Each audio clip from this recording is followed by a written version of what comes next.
बचपन में हमें कहानियों का बहुत शौक था। हम कहानियां पढ़ते और सुनते थे। कहानियों के पीछे अक्सर मॉरल ऑफ द स्टोरी लिखा होता था। हम उसे पढ़ते तो, पर जीवन में कैसे उतारना है ये समझ नहीं आता था। एक छोटी सी कहानी मैं साझा करती हूँ। कहानी जीवन बदलने वाली है। बात उस समय की है जब गौतम बुद्ध श्रावस्ती में प्रवचन दे रहे थे। श्रावस्ती का एक व्यापारी अनाथ पिंडक गौतम बुद्ध का शिष्य हुआ। जैसा नाम वैसा काम, बड़ा गुणी, अनाथों का पिंड दान करने वाला। अनाथ पिंडक का एक पुत्र था जिसका नाम था काल। जैसा नाम वैसा आचरण, जैसे काल के वश ही हो गया हो। बड़ा लालची, अक्सर व्यसनों में रत रहने वाला। अनाथ पिंडक को लगा कि मुझे अपने पुत्र के जीवन को बदलने के लिए कुछ प्रयास करने चाहिए।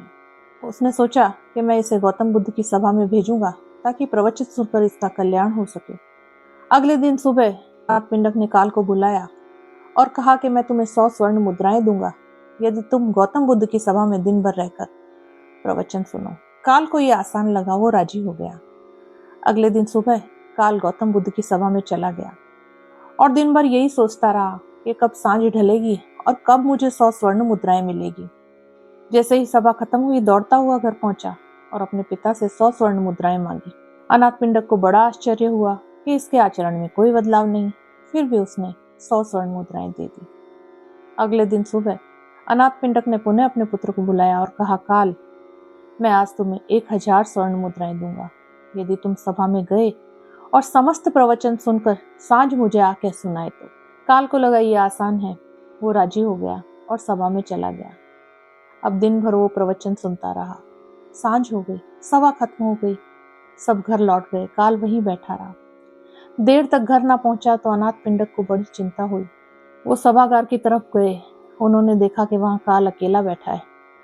उन्होंने कहा, पुत्र, घर चलो। काल ने कहा, कैसा घर? अनाथ पिंडक ने कहा, तुम्हें 1000 स्वर्ण मुद्राएं दूंगा। काल ने कहा, कल जो दी थी 100 वो भी ले जाओ, अब ये मेरे कोई काम की नहीं। अनाथ पिंडक को बड़ा आश्चर्य हुआ। वो गौतम बुद्ध की ओर दौड़े और उन्होंने पूछा, मेरे पुत्र को क्या हो गया? गौतम बुद्ध ने कहा कि तुमने इसे प्रवचन सुनने भेजा था और इसने सुन लिए। किसी चीज को ठीक से सुनना श्रोतापन में पहुंचा देता है, और श्रोतापन का अर्थ है कि हम सुनकर कल्याण को प्राप्त हो गए। काल भी कल्याण को प्राप्त हो गया, लेकिन हम बार बार सुनते हैं लेकिन समझ नहीं पाते। तो मॉरल ऑफ द स्टोरी यही है, जो चीज हमें समझ नहीं आ रही, हमें उसे बार बार सुनना चाहिए। जरूर उसमें कुछ रहस्य छुपा हो जो जीवन को बदल दे।